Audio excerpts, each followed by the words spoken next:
Boa tarde, companheiro. Meu nome é Cristian Pozo. Eu sou chileno, mas moro no México há 6 anos atrás. E agora estou estudando um programa de doutorado em estudos em Ciências Políticas e Sociais da Universidade Nacional Autônoma do México.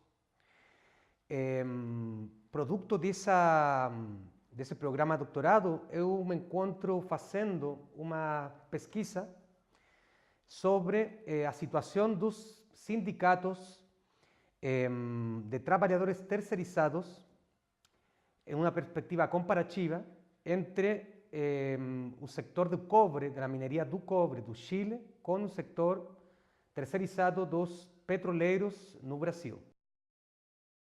Então, desde os anos 80 e 90, particularmente, as classes empresariais dos distintos países da região vêm desenvolvendo, não, o discurso sobre a flexibilidade do trabalho,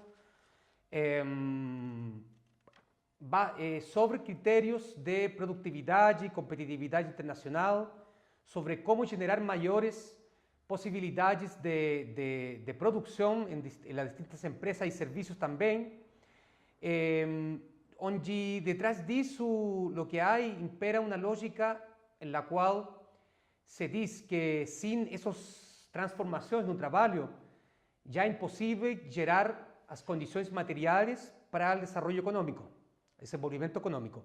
Lo que eu veo detrás desse discurso é mais bem uma arremetida, uma ofensiva, poderíamos dizer, de uma nova forma de desenvolvimento capitalista, que tem que ver precisamente com precarizar o trabalho através destas novas técnicas de produção, gerar mão de obra econômica que pode estar como exército de reserva para qualquer momento poder ser captada por as empresas. A verdade é que detrás dessa estratégia da terceirização se buscam duas coisas. Em primeiro lugar, mediante a terceirização se precariza o trabalho. Por quê?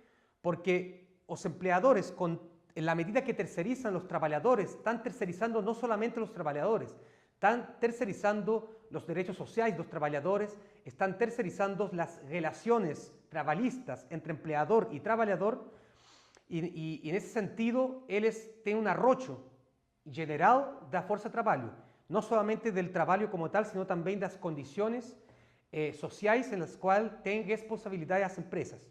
Em segundo lugar, a terceirização é uma nova forma, e isso está acreditado em todas as experiências sindicais na América Latina, em la qual é uma estratégia para poder debilitar a unificação das demandas dos trabalhadores.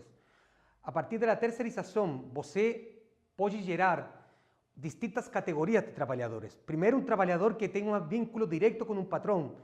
Em segundo lugar, tem um trabalhador que tem uma ambiguidade patronal. Por um lado, um patrão direto que tem que ver com sua empresa direta e, por outro lado, um patrão por el qual o trabalhador presta o serviço. Essa estratégia tem implicações sindicais importantes. Dividem a los trabalhadores, generam novos sindicatos. Aqui no caso do Brasil, junto a lo que tem que ver com a divisão das categorias, essa situação vai fragmentando, não? Pulverizando mais a possibilidade de gerar organização sindical. Ainda hoje, na América Latina, os sectores terceirizados, que são cada vez mais quantidades de trabalhadores, são muito difíceis de organizar-se, por distintos motivos. Por motivo de sua dispersão geográfica, física, digamos, pero também em alguns casos, por temas legais, em los quais, por eles pertencer a outros patrões, não podem pertencer aos sindicatos preponderantes, não? Voltando aqui ao tema do petróleo no Brasil, no cobre no Chile, como dois setores estratégicos, os dados são ineludíveis. Por um lado, você tem que há maiores acidentes de trabalho, maiores doenças, acidentes, mortes, inclusive, são proporcionalmente relacionadas com o aumento da terceirização. A terceirização vai crescendo não somente na indústria, no sector industrial, sino também fortemente no sector de comércio e serviços.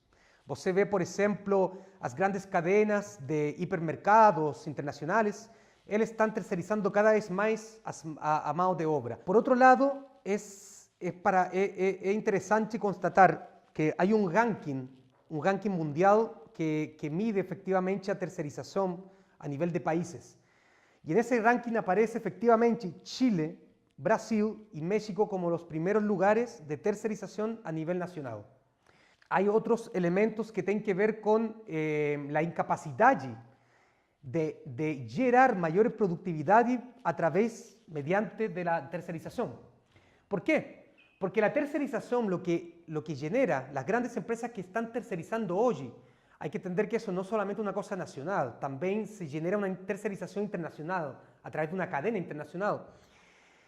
Cuando una empresa, la empresa preponderante, licita o pone a disposición funciones de su producción para otras empresas, eso genera competencia, genera una briga entre las empresas contratantes, las que para poder optar a ese mercado que propone a empresa mandante tienen que a la vez reducir los costos operacionales de sus propias empresas. Y como a gente sabe, el capital siempre va a cortar por lo más fácil, que son los recursos de la mano de obra de los trabajadores. Plantea muchos problemas y muchos desafíos para los trabajadores y para el sindicalismo en general. Porque en primer lugar, uno de los efectos humanos de la tercerización es dividir a la clase trabajadora. O primero el desafío que a gente tiene como trabajadores es trabajar por romper esa frontera entre una categoría de trabajadores de primera y segunda clase. Porque efectivamente, desde un punto de vista del capital, la estrategia de la tercerización o subcontratación, como a gente dice en el caso de Chile, tiene que ver con eso. Cómo a empresa es capaz de dividir, y no solamente dividir, sino también poner en oposición ciertos intereses entre los propios trabajadores. Entonces, yo pienso que uno de los desafíos fundamentales es hacer una lucha intensa, un combate intenso contra esa separación impuesta por los grandes empresarios para que nosotros, agentes, los trabajadores, no podamos organizarnos. Y para eso hay que concientizar y hay que trabajar con nuestros compañeros para hacer entender que no existen trabajadores de primera ni segunda categoría. Somos toda una clase trabajadora que genera riqueza para que nuestros países y nuestro mundo pueda desenvolverse. Entonces el desafío uno hizo. Un desafío segundo, evidentemente, superando esas barreras que están impuestas hoy artificialmente para que nosotros no podamos organizarnos, es que el sindicalismo del siglo XXI, si se puede decir así, tiene que tomar el fenómeno de la tercerización como un factor central. Y eso es un factor central porque no solamente son los trabajadores tercerizados los que efectivamente van a sufrir las consecuencias directas. La tercerización, a medida que precariza, también genera presión para los trabajadores que podemos llamar de estables, ¿no? Entonces, el fenómeno de la tercerización tiene que ser tomado como una bandera de lucha, como una bandera que hay que luchar tanto por defender las condiciones sobre eso, pero también para superarlo. Y eso puede implicar muchas estrategias. Una lucha, digamos, de mediano plazo puede ser perfectamente una lucha por la primerización de los trabajadores. Perfectamente. Evidentemente hay sectores productivos, hay fases productivas que son a veces estacionales, que pueden ser estructuralmente, que son históricas y estructuralmente tercerizadas. En esos casos hay que luchar por mejorar siempre esas condiciones, por igualar las condiciones del tercero con la condición del trabajador directo. Como segundo punto, hay que combatir fuertemente la ideología que hay detrás de eso. Y esa ideología tiene que ver con la llamada flexibilización laboral. La flexibilización no funciona abstractamente como una cosa que está en el aire, ¿no? La flexibilización tiene que ver directamente con la arremetida contra los derechos, contra la estabilidad laboral, contra los salarios de los trabajadores y contra las posibilidades de establecer bases conjuntas para trabalhar e para fazer organização. Então, eu acho que o desafio da gente é em terreno sindical, el terreno sindical político, y también en un terreno más ideológico educacional. Tenemos que hacer escuelas de trabajo, tenemos que hacer debates, tenemos que discutir este tema para que no sea visto solamente como una técnica, porque no es una técnica, no es un método productivo.